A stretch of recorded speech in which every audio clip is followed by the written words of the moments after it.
Hi guys, welcome to the behind of the scenes of Remote Life. As you know, the game was very successful on Steam and now it has been finally ported to PlayStation 4, PlayStation 5, Xbox One, Xbox XS and also to Switch. After a long time, finally I'm ready to show you a behind of the scenes video and tell you about my very own story of game development. Let's start from the very beginning. Thanks to my parents, I started playing in the 70s with the Atari 2600. Then in the 80s, I switched to the Amiga 500, which has influenced me really a lot. By the way, more or less I have played with the majority of game systems, with the Spectrum ZX, Atari, the Commodore 64, Amiga 500, the Super Nintendo, the Sega Genesis, and also, of course, in the arcades. When I first saw the software Deluxe Paint 2 on the Amiga 500, which is a painting software,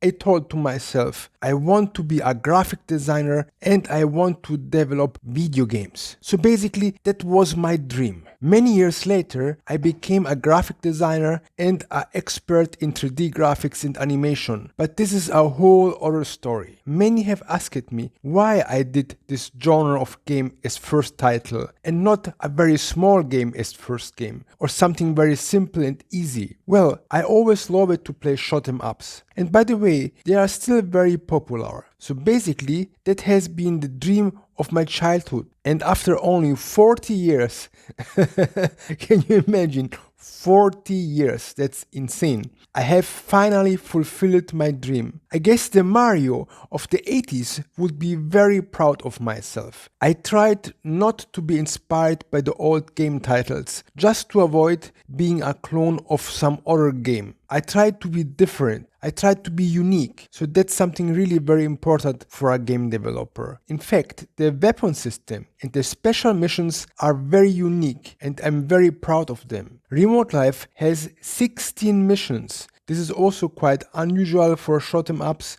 because normally a classic shmup has around 10 levels. Of course there are a few exceptions, but basically we are on a very low number of missions or levels. I tell you, it was not easy to do all by myself. At first I gave myself 1 year to finish the game. After the year I told myself, okay, let's make 2 years. And at the end, it became 3 long years. However, I have to tell you, 2 or 3 years to finish this kind of game are normal for a small or medium-sized team. You can imagine how much I have worked as solo game developer. It was a crazy time of my life. I was obsessed, sitting there every day, crafting with passion every sprite, every idea, every enemy, every spaceship, the sound effects, and also the music. So it was really a very big chunk of work. As kid, I read many game magazines and of course also the most important one in Europe, which is still publishing in these days, The Games Machine.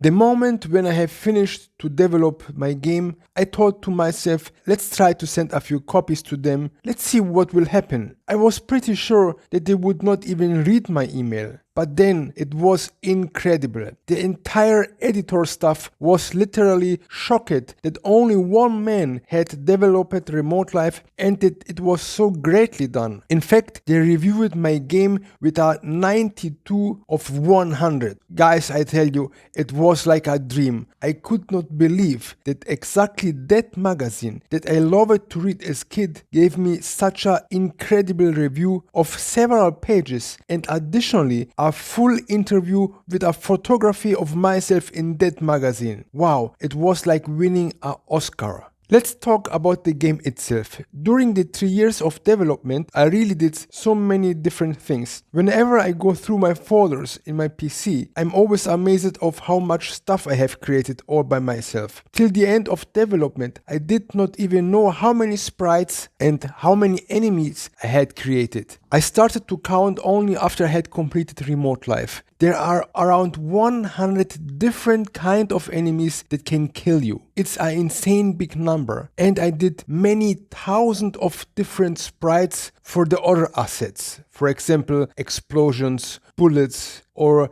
the environment of the game. The enemies have usually between 10 and 25 frames for a quite fluid animation. Several designs that I did became iconic for Remote Life. So purposely I have made the title screen, the exit screen and the game over screen very recognizable. Especially the game over screen, that is basically the skull of the hero inside a helmet, can be seen everywhere, also as title in the stores. The alien skull of the game title looks really cool. It looks really like from another universe. And the closing scene, when you exit the game, gives you the impression that the game is locked behind a big alien gate. By the way, the laughing at the end, when the gate is closing, is actually my own voice. Of course, I made modifications in some software, but I like it to put something very personal inside the game. Let's consider this a sort of Easter egg. I really love the spaceships that I have designed. They look very trendy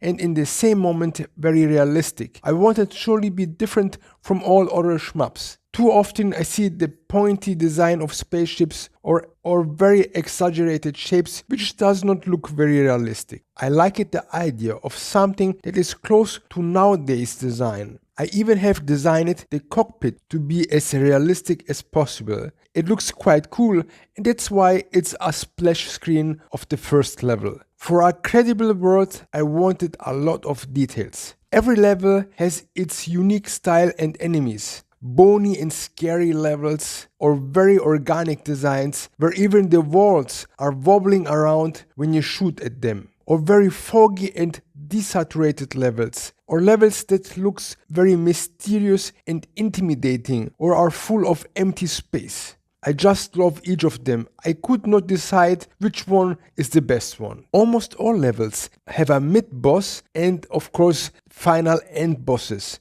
Each of them looks so crazy and outstanding, I could not decide which is my favorite boss. There are really so many, it's incredible. Additionally, there are several cool special missions where you have to explore an open world level or escort some bigger ships. And one of the biggest bonus levels is maybe the most unique. You can craft and customize your own monster snake where you kill human ships. That is really very fun to play. Everything is so special in this game. Even the menu screen is crafted with so much details and with so much love. If you pay attention to the brain inside the glass bowl, you can notice so many details going on there. I love those small details. The game did very well on Steam and surely will have also success on the consoles. I'm really very proud of it. I like to encourage everybody to create games, if this should be your dream. I did it with almost 50 years, so if an older guy like me can do it, a younger can do it even better. Be brave, my friends, and jump into this adventure. I can proudly say, me and my game are part of the gaming history, and I will not stop to make games. The next upcoming games